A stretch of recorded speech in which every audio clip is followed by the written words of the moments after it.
कृष्णाय वासुदेवाय देवकी नंदनाय च नंदगोपकुमाराय गोविंदाय नमो नमः। इस प्रकार से बड़ी प्यारी 26 श्लोकों में कुंती महारानी ने स्तुति करी। नमस्ये, भतीजे को नमस्कार नहीं है। पुरुषम त्वाद्यम ईश्वरम प्रकृते परम, त्रिगुणात्मक प्रकृति से परे उस परम पुरुष आदि पुरुष भगवान नारायण को मैं प्रणाम कर रही हूं। आश्चर्य की बात, महान आश्चर्य कि अंतः वही अवस्थितम, सबके भीतर भी आप ही विराजमान हो और बाहर भी कण कण में अणु अणु में आपकी सत्ता विद्यमान है, पर इसके बाद भी अलक्षम, फिर भी दिखाई नहीं पड़ रहे। भीतर बाहर सर्वत्र आपकी सत्ता है, फिर भी दृष्टिगोचर नहीं हो रहे। क्यों दिखाई नहीं पड़ रहे? माया जवनिका छन्नम, सबकी आंखों पर माया का घूंघट जो डाल रखा है, माया का इतना बड़ा पर्दा डाल दिया कि जब तक वो घूंघट माया का न उठाएं आप, तब तक कोई आपको नहीं जान सकता, कोई नहीं देख सकता। घूंघट के पट खोल तो पिए मिलेंगे। संत गाते हैं। ये घूंघट का पट क्या है? बोले माया का पर्दा। अब हाथ भरे का घूंघट सामने पड़ा है, प्रियतम सामने खड़े हैं, दिखाई कैसे पड़े? जब तक घूंघट न उठे तो ये घूंघट उठाएगा कौन?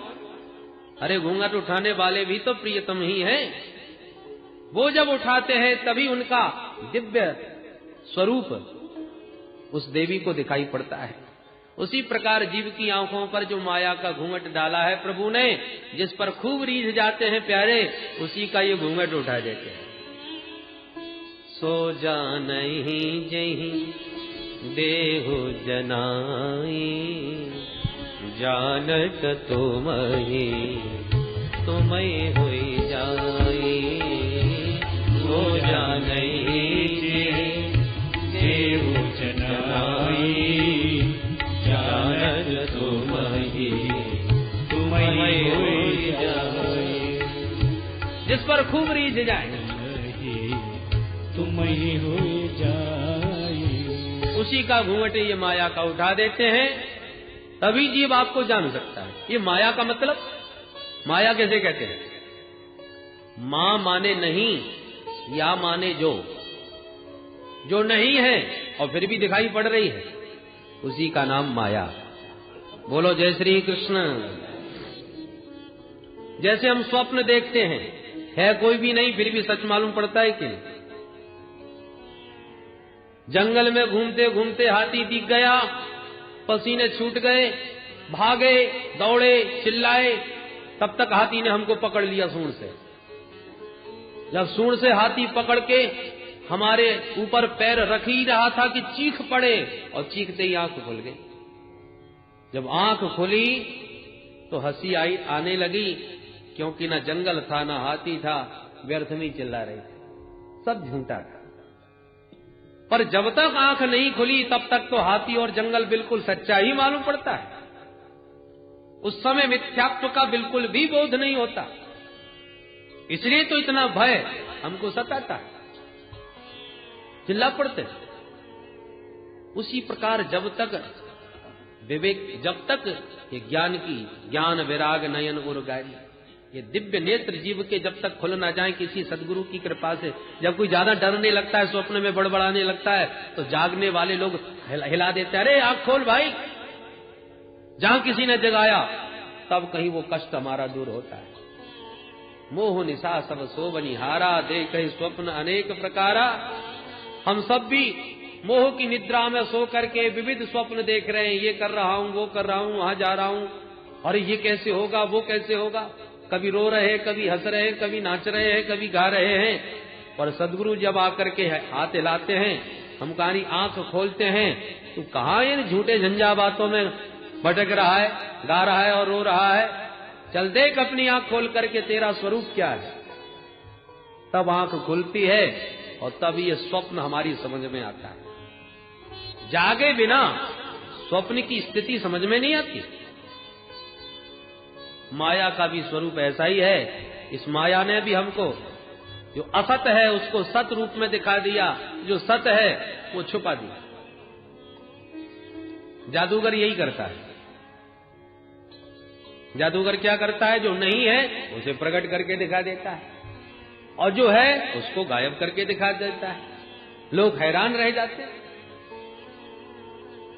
दृष्टिर्बंध करके, चक्षुर्बंध करके वो जो दिखाना चाहता है दृष्टा वही देखता है। यही उसका चमत्कार इंद्रजाल का है। इसी का नाम माया है। सब लोग हैरान होते हैं जादूगर की उस माया से, पर एक बिल्कुल हैरान नहीं होता, और वो कौन है? उसका जमूड़ा। जादूगर के साथ एक जमूड़ा होता है। हाँ जमूड़े, मालिक के सामने सदा सावधान हाथ जोड़ के रहता है। तो जादूगर की विद्या से सभी दृष्टा हैरान होते हैं कि कैसे कर दिया, ये कैसे हो गया, गला काट के दिखा दिया, नोटों की गड्डियां बना बना के दिखा दी। पर जमूड़ा पर कोई प्रभाव नहीं पड़ता, क्योंकि वो सारे रहस्य जादूगर के सानिध्य में रहकर के जान जाता है। उसी प्रकार परमात्मा है जादूगर, माया है उनकी जादुई विद्या, और हम सब देखने वाले हैरान हो रहे हैं। उस भगवान की माया से प्रभावित हो रहे हैं, पर जो जमूड़े हो जाते हैं, मतलब जादूगर के चरणों से जो जुड़ जाते हैं, वो ये सारी माया विद्या को, इस इंद्रजाल को ठीक से समझ लेते हैं। फिर ये माया उन्हें प्रभावित नहीं कर पाती। जादूगर की कृपा के बिना इस माया जाल को समझना बहुत कठिन है। मायापति की शरण में आ जाओ, माया का रहस्य समझ में आ जाएगा, तभी आप माया से मुक्त हो सकते हो। नटकृत बिकट कपट खगराया, नटकृत बिकट कपट खगराया, नट सेवक ही न व्यापै माया, नट सेवक ही न व्यापै माया, नटकृत बिकट कपट खगराया, नटकृत बिकट कपट खगराया।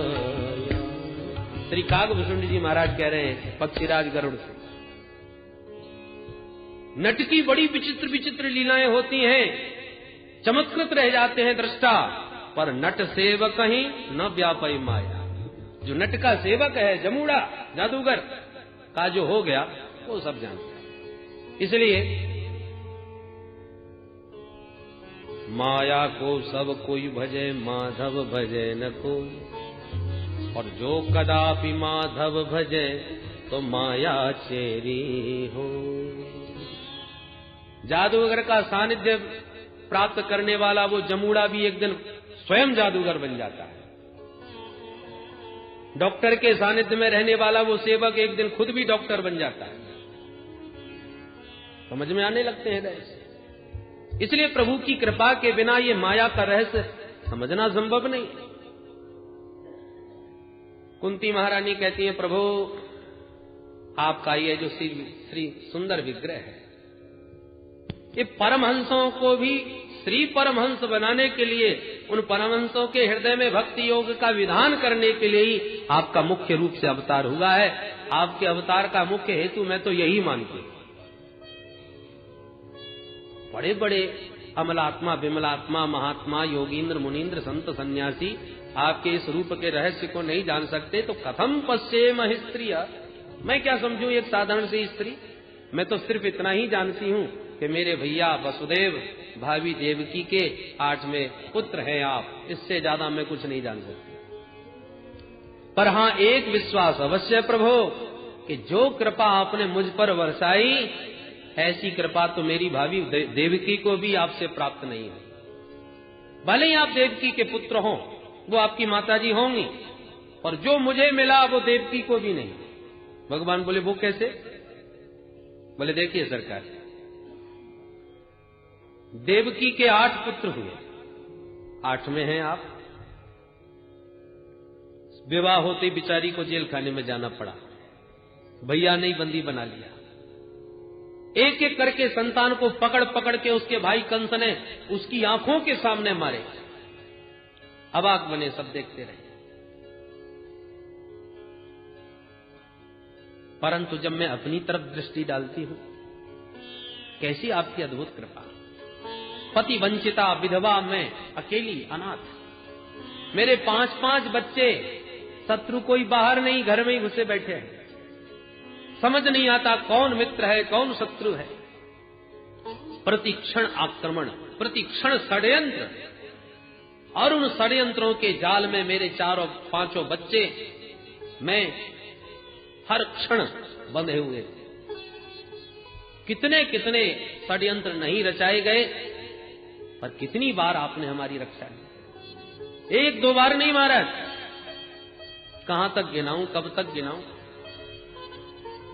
विषान महाग्ने पुरुषादर्शनात् असत्सभाया वनवास कृच्छ्रत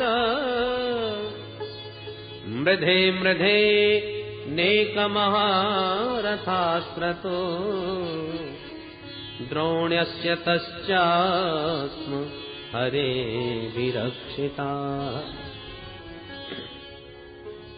मेरे पुत्र भीम को विष के लड्डू खिला दिए, मारने के लिए जहर के लड्डू खिलाए थे, परंतु जब मुझे वापस मिला मेरा बेटा 10,000 हाथियों का बल प्राप्त करके लौटा। जो विष मारक था वो तारक बन गया, बल प्रदाता बन गया। गरल सुधा रिपु करई मिताई, गरल सुधा रिपु करई मिताई, गोपद सिंधु अनल शीतलाई, गोपद सिंधु अनल शीतलाई, गरल सुधा रिपु करई मिताई, गरल सुधा रिपु करई मिताई। इसके ऊपर गोविंद की कृपा हो, उसके लिए गरल भी सुधा बन जाता है, विष भी अमृत तुल्य हो जाता है, शत्रु भी उसका मित्र बन जाता है, अग्नि उसके लिए शीतल हो जाती है, भयंकर विशाल सागर उसके लिए गोखुर के समान हो जाता है। मैंने प्रत्यक्ष देखा प्रभु कि जो विष मारने के लिए खिलाया था वो शक्ति प्रदाता बन गया। लाक्षा भवन की आग से कौन बचने वाला था, पर आपकी कृपा से कुछ भी तो नहीं बिगड़ा। उन ज्वालाओं को हमने अपनी आंखों से देखा, पर आपकी कृपा से बच गए। हिडम्बासुर, जटासुर जैसे भयंकर असुरों से वन वन में हमने बहुत कष्ट भोगे, पर सबसे आप बचाते रहे।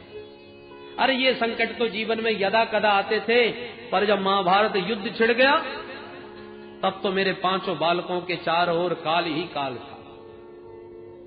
जिन पितामह भीष्म ने बच्चों को अंगुली पकड़ के चलना सिखाया, वो शत्रु बने सामने खड़े थे। जिन द्रोणाचार्य जी ने धनुष पर बाण चलाना सिखाया, वो स्वयं शत्रु दल में खड़े थे। स्वप्न में भी कोई कल्पना कर सकता था कि मेरे बच्चों को इन इच्छा मृत्यु के वरदानी भीष्म से कोई बचा पाएगा? कितने कितने अनेक महारथी, एक नहीं, मृधे मृधे नेक महारथास्त्र, तो अनेक महारथी सब खड़े थे। कल्पना नहीं थी कि कैसे बचेंगे, पर वाह प्रभु आपकी कृपा, एक को भी आंच नहीं आने दी। 5 के 5 सुरक्षित हैं। भगवान बोले बुआ ये तो आपकी भावना है, ये सबका सब श्रेय तुम मुझे क्यों दे रहे हो? क्या तुम्हें नहीं मालूम महाभारत में मैंने तो अस्त्र भी नहीं उठाया, मैंने क्या किया? अरे तुम्हारे पुत्र इतने पराक्रमी, इतने पुरुषार्थी हैं कि बड़े बड़े संकट इनसे आकर के स्वयं टकरा करके चल लौट जाते हैं, पर तुम सबका सब श्रेय मुझे दे रही हो। कुंती महारानी कहती है प्रभु आप करते हुए भले ही न दिखाई पड़ो, पर करते सब आप ही हो। और भगवान ने अर्जुन से भी संकेत दिया कि तुझे निमित्त बनना है, मार तो सब मैंने दिए, कर्म तो तुम्ही को करना पड़ेगा इस कुरुक्षेत्र में, बाकी करने कराने वाला तो सब मैं ही। क्या होना है, क्या होगा वो मुझे मालूम है, मैं करूंगा, पर करते हुए तुम दिखोगे, क्योंकि कर्म तुम ही को करना है। सुग्रीव से भगवान ने स्पष्ट कहा, सुन सुग्रीव मैं मारे हूं बाली एक ही बाण, एक बाण से मैं मारूंगा बाली को। और फिर भी कहते सुग्रीव जाओ लड़ने के लिए। अरे जब आपको मारना है तो हमें क्यों पिटवाने भेज रहे हैं? भगवान बोले नहीं, लड़ना तुम्ही को पड़ेगा, तुम लड़ो, मारूंगा मैं। इसलिए जीव को कर्म तो अपनी पूरी निष्ठा के साथ करना चाहिए, कर्मण्ये वाधिकारस्ते, परंतु होगा क्या वो परमात्मा करने वाले। अर्जुन से भी युद्ध अर्जुन को करवाया, करने कराने वाले प्रभु हैं। कुंती मैया उसका अनुभव कर रही है। प्रभु सब प्रकार से आपने मेरे बच्चों को बचाया है, एक बार नहीं अनेक बार, परंतु न तो लड़ते दिखाई पड़ते हैं, न हाथ में अस्त्र लिए दिखाई पड़ते हैं। अरे अभी अभी द्रोणाचार्य जी के पुत्र अश्वत्थामा के ब्रह्मास्त्र से कौन बचा सकता था मेरे वंशधर को? द्रोण्यस्य तश्चास्म हरे विरक्षिता, मेरी कुल वधु उत्तरा के गर्भ की रक्षा करी है आपने, मेरे वंशधर की रक्षा करी है प्रभु आपने। ये तो सबकी आंखों के सामने की अभी अभी की घटना है। भगवान बोले बुआ आज इतनी लंबी चौड़ी मेरी महिमा आखिर क्यों गा रही हो, क्या बात है? अपने भतीजे को भगवान बना के खड़ा कर दिया, क्या बात है? कुंती मैया बोली आज कुछ मांगना चाहती हूं। अच्छा बुआ तो मांगो, फिर बोलो क्या चाहते हैं? कुंती मैया बोली प्रभु जब जब संकट आए तब तब आप मेरे सामने आए। दुर्वासा जी के उग्र शाप का भय जब लगा कि भोजन का निमंत्रण कर दिया और दाना एक नहीं खाने का, अक्षय पात्र समाप्त, तुरंत आप सामने आते दिखाई पड़ गए। जब भी संकट आए तब आप हमारे सामने आए।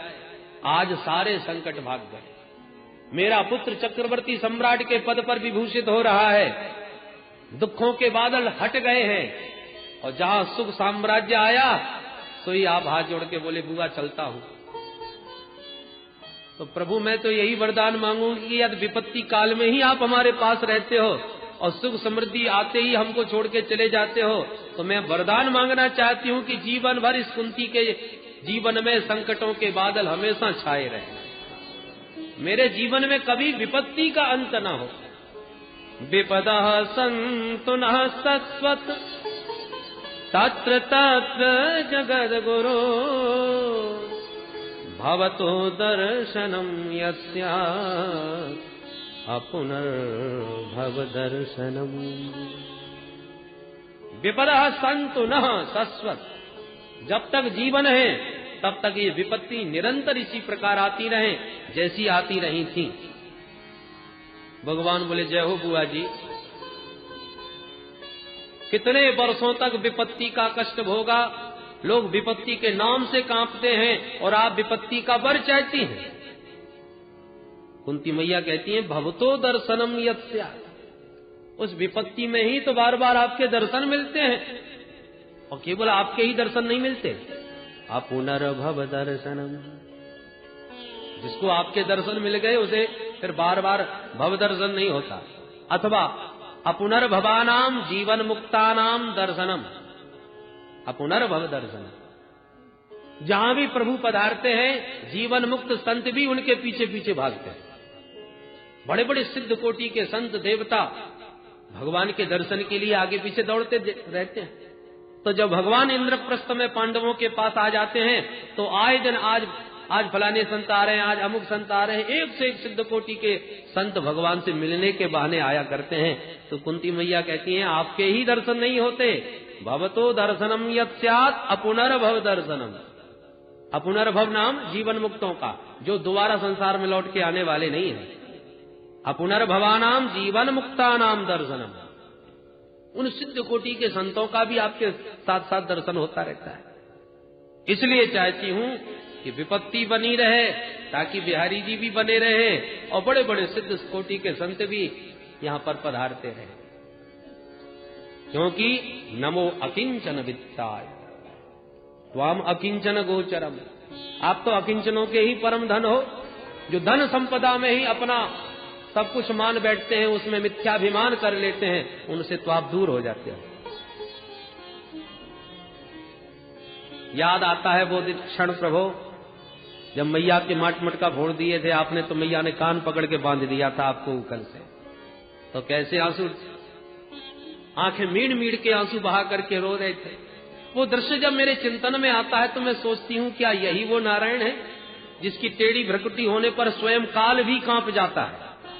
यद विभेति स्वयं भयम, मूर्तिमान भय भी जिससे भयाक्रांत रहता है, वो भगवान देव को उकल में बंधा हुआ रो रहा है। कौन कल्पना कर लेगा कि ये वही परम तत्व है। गोप्या ददे स्वयं कृता गसिदाम तावत याते दशाश्रुकलिलांजन संभ्रमाक्षम वक्त्रम निनीय भय भावनया स्थितस्य तामां विमोहयति वीरपि यद बिभेति। तामां विमोहयति, वो छटा, वो दृश्य मेरे मन को मोहित कर देता है। ये कैसा भगवान है जो उखल में बंधा हुआ रो रहा है। अरे परमात्मा के तो दृष्टि मात्र से बंधन खुल जाते हैं संसार के, और वो परमात्मा खुद बंधा हुआ है। संकल्प से संसार बन जाता है, वो आज आंखों में आंसू बहा करके रो रहा है। सामाम विमोहयति, वो दृश्य मेरे मन को मोहित कर देते हैं, मैं व्यामोहित हो जाती हूं। बस प्रभु अब एक ही प्रार्थना है, स्नेह पासमिमं छिंदी दृढ़म पांडु सुवृष्णसु। मेरा मन जो पांडवों में थोड़ा चिपका हुआ है, मेरी आसक्ति, माताओं की आसक्ति दो जगह होती है, एक तो बच्चों में और एक मायके में। वृद्धावस्था भी आ जाए तब भी माताओं को मायके का मोह नहीं जाता, तो कुंती मैया दोनों की रस्सी काटना चाहती है।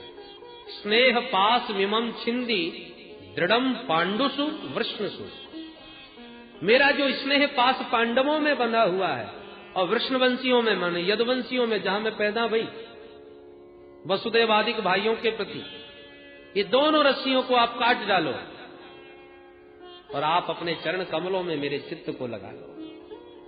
स्नेह पास आपके अतिरिक्त कहीं मेरा बंधा ना हो, सब जगह की डोरी काट दो, सबकी ममता ताग बटोरी।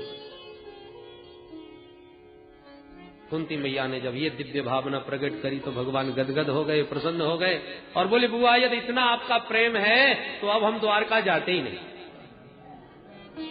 और भगवान ने तुरंत द्वारका की यात्रा स्थगित करी, कुंती बुआ के साथ उनके भवन में प्रविष्ट हो गए। बोल दीन बंधु भगवान की, भक्त वत्सल भगवान की। कुंती मैया ने ऐसी चीज मांगी जो भगवान के पास थी नहीं। क्या मांगा? बोले दुख।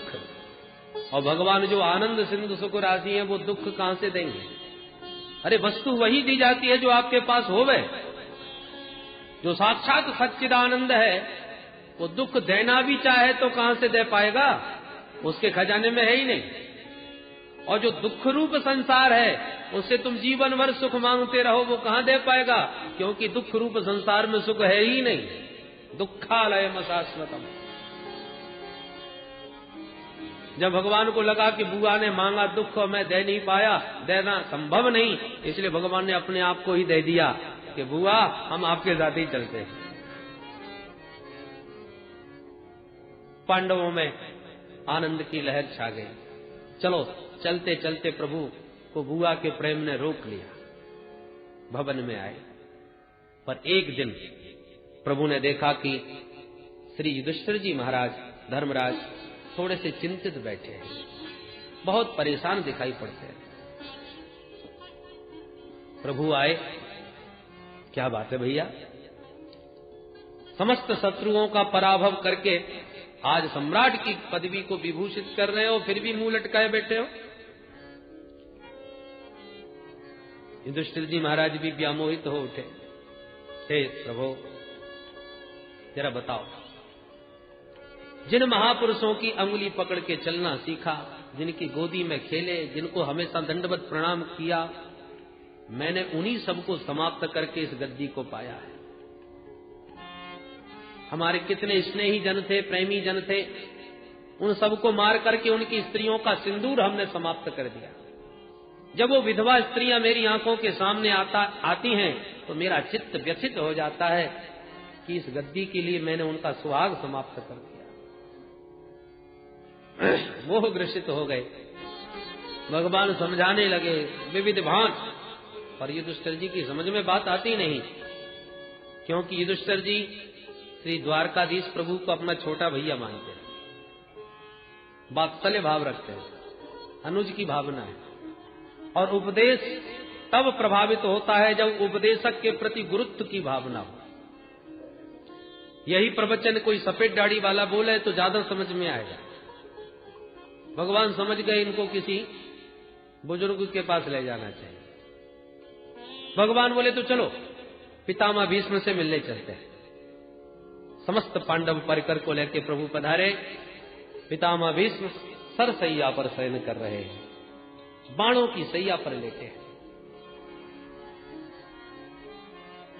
जैसे ही पांडवों ने आकर के प्रणाम किया, नेत्र खोल करके देखा, शरीर का हिलना डुलना भी संभव नहीं, असह्य पीड़ा। सामने अर्जुन दिखाई पड़ गए। अरे अर्जुन, तुम्हारा सारथी नहीं आया क्या? प्रभु तुरंत सन्मुख आ गया। दादाजी मुझे याद किया क्या? अच्छा तो आप आए हो, फिर छुप करके क्यों खड़े हो, तनिक सामने आओ। भगवान तुरंत सामने आ गए। कहिए दादाजी कैसे याद किया? पितामह भीष्म बोले अर्जुन पहचानते हो इनको? अर्जुन बोले इनको कौन नहीं जानता दादाजी। कौन है तो बताओ।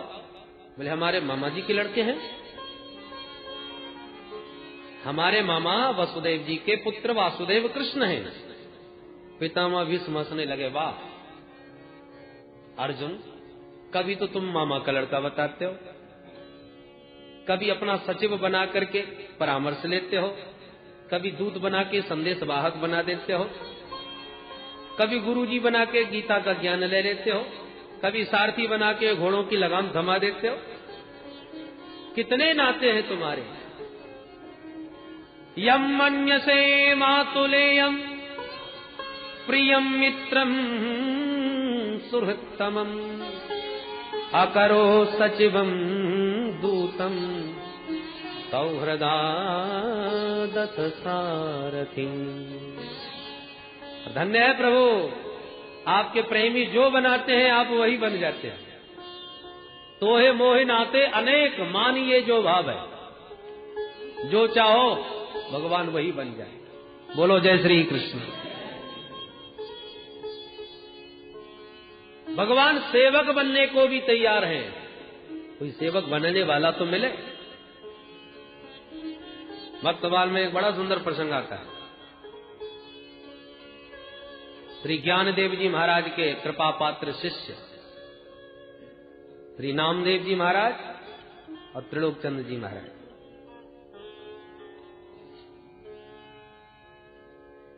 एक बार त्रिलोकचंद्र जी ने पूछा गुरुजी से कि गुरुदेव, हम घर गृहस्थी वाले लोग हैं, बहुत सारा व्यापार है, कुछ ऐसी कृपा कीजिए, ऐसा उपदेश दीजिए कि घर बैठे ही हमें परमात्मा का दर्शन मिल जाए। तो बोले अच्छा एक काम करो, घर में जो भी अतिथि आवे उसे साक्षात परमात्मा की तरह पूजो और उसकी सेवा करो, तुम्हें परमात्मा घर बैठे ही मिल जाएगा। गुरुदेव ने आदेश दे दिया। तो दोनों दंपति, संतान थी नहीं, तो घर बैठे ही जो संत आवे, अतिथि आवे, उसे भगवत भावना से पूजते थे। सेवा होने लगी और साधु सेवा जब खूब होने लगती है तो साधुओं का आना जाना भी खूब बढ़ जाता है। साधुओं की संख्या उत्तरोत्तर बढ़ने लगी, पर दोनों दंपति दिव्य भाव से सेवा करने लगे। सनई सनई शरीर वृद्धावस्था की ओर आया। एक दिन पत्नी ने कहा, देवी ने कहा, भगवान संतों की सेवा में सुख तो बहुत मिलता है, परंतु अब शरीर जर्जरित हो गया है, कोई सेवक मिल जाए सहयोग के लिए तो बड़ी कृपा होगी। साधु सेवा चलती रहे पर किसी सेवक का सहयोग मिल जाता। सेठ जी बोले, हाँ हाँ देखेंगे, कोई उचित कोई अच्छा व्यक्ति मिला तो रख लेंगे। शाम को चर्चा हुई और प्रातःकाल जैसे सेठ जी घूमने के लिए निकले, ठाकुर जी ने लीला करी और नन्हे से 10-11 वर्ष के बालक बन के आ गए। सेठ जी जय श्री कृष्ण,